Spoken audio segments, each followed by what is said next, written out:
Good evening, visitors. Welcome to the Australian War Memorial's last post ceremony. My name is Craig Burrell, and joining us today from the Royal Australian Navy is Chief Petty Officer Christian Weldon. We warmly welcome Captain Joshua Gare, United States Navy, accompanied by Group Captain Andrew Lee, Australian Defence Force, and the accompanying delegation. The delegation from the Australian Naval College, HMAS Creswell. We warmly welcome the veterans who have served, those that are still serving, and the families that love and support them. The live stream of this ceremony is made possible by the Returned and Services League of Australia and the RSL and Services Clubs Association. We welcome members who are watching the broadcast of this ceremony across Australia. During this evening's ceremony, wreaths will be laid at the base of the Pool of Reflection by visitors to the memorial and students on behalf of St Patrick's School from Mentone, Victoria. If you're able, please stand and join in singing the National Anthem.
Please be seated if you can do so.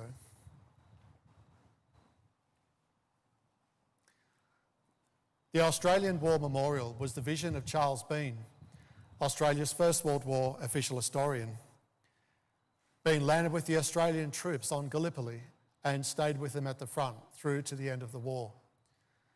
The idea of this national memorial and museum came to him at Pozières, France, in the depths of the bloody fighting of 1916.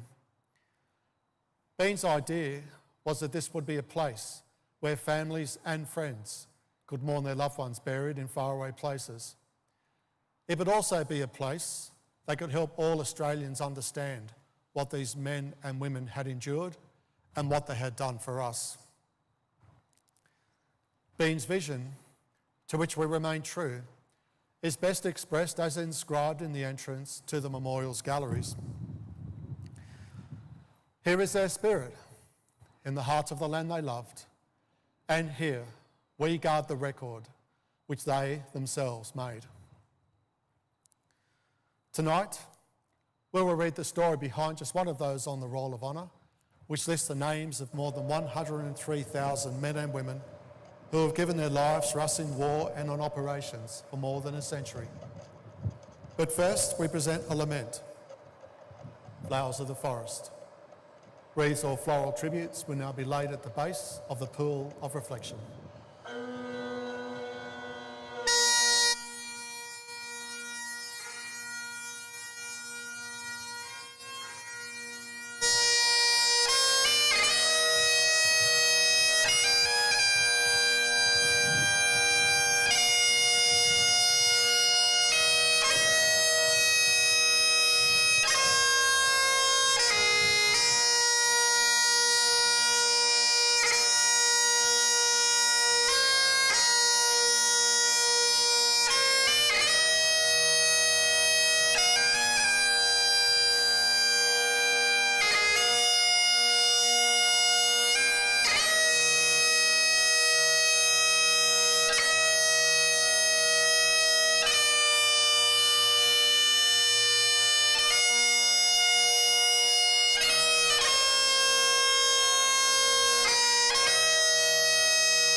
Today we remember and pay tribute to Private Athol Bird.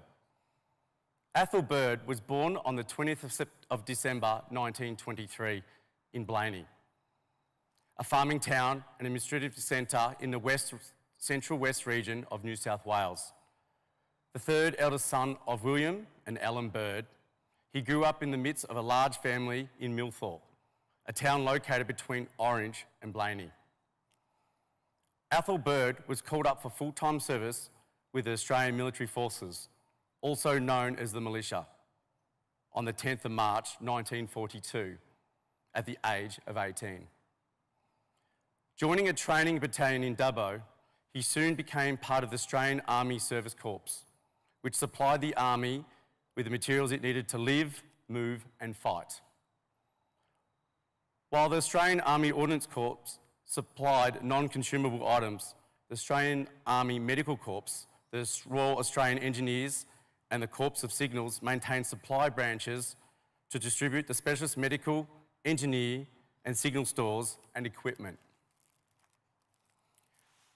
Alongside them, the Australian Army Service Corps, or AASC, to which Athol Bird belonged, were the Army's grossers, truckies and post officers. The men of the AASC procured, stored and distributed food and petrol, as well as providing transport, carrying troops, stores and ordnance stores, and performing postal functions.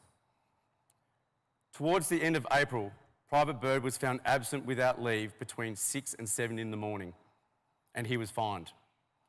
While this was a small infringement of military discipline, it was a sign of things to come.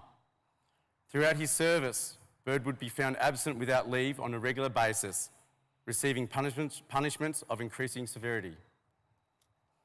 Having been transferred to a salvage unit based in Bathurst, in July, Bird had a period in hospital suffering from influenza.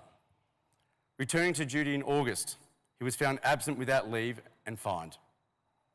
After joining an infantry battalion in November, he was again found absent without leave, and on this occasion being fined and confined to barracks for a week. Towards the end of 1942, Bird was admitted to hospital, suffering from appendicitis. In April and May the following year, he returned to hospital, now with tonsillitis. After rejoining his unit in late May, Bird was found absent without leave. This occurred again in August, once he had begun serving at Canberra. He was again fined and confined to barracks for a week. Later, an instance of being absent without leave was combined with a charge of failing to obey orders. In September, Bird was evacuated to hospital, suffering from a hematoma, a blood clot. On his return to duty, he regularly changed units between periods of hospitalisation for tonsillitis and being found absent without leave in April, June and October. In October 1943, Bird transferred to No. 1 Australian Experimental Farm in the Northern Territory. This area had become known for the deficiency diseases caused by inadequate vitamin intake, and there were occasions for the health of troops.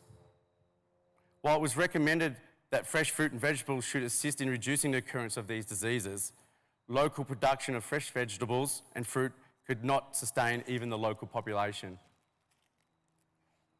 By November 1941, a farm section of the AASC had been approved, and during 1944 and 1945, a 16-acre area at Katherine was developed as an experimental farm. The work they did helped establish what varieties of fruit and vegetables were likely to be grown successfully in the region.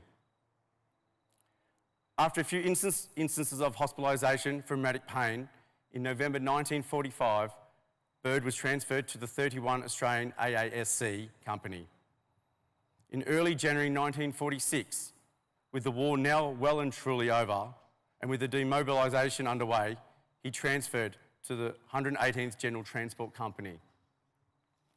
Just before midnight, on the 27th of May 1946, Private Athol Bird fell off a motorcycle he was riding while on duty. He was rushed to hospital, suffering from a fractured skull and intracranial hemorrhage. He died of his injuries at 9:30 a.m. on the 29th of May 1946. He was 22 years old. An inquiry found that his death had been the result of an accident and that there was no evidence of neglect, misconduct, carelessness, or failure to observe any act, regulation, order, or instruction. Today, his remains lie at Adelaide River War Cemetery in the Northern Territory. His name is listed on the Roll of Honour to my left, amongst almost 40,000 Australians who died while serving in the Second World War. A photograph of his headstone is displayed today by the Pool of Reflection. This is but one of many stories of service and sacrifice told here at the Australian War Memorial. We now remember Private Athol Bird, who gave his life for us, for our freedoms, and in the hope of a better world.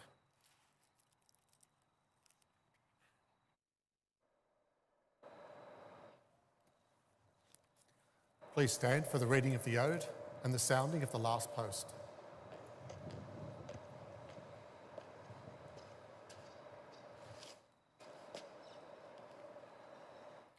They shall grow not old, as we that are left grow old. Age shall not weary them, nor the years condemn. At the going down of the sun and in the morning, we will remember them. We'll remember them.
Lest we forget. Lest we forget.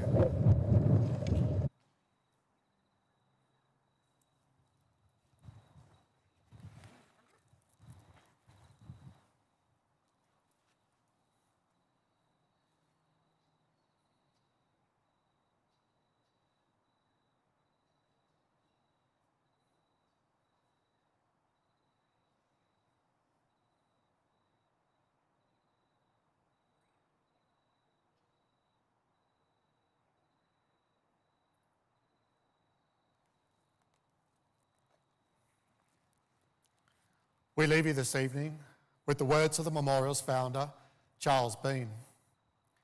Many a man lying out there at Pozieres or in the low scrub at Gallipoli, with his poor, tired senses barely working through the fever of his brain, has thought in his last moments, well, it's over. But in Australia, they will be proud of this. Ladies and gentlemen, girls and boys, that concludes the last post ceremony. On behalf of the director, staff and volunteers, we thank you for visiting the Australian War Memorial today and for your continued support during the memorial's development project. We wish you all a very pleasant evening.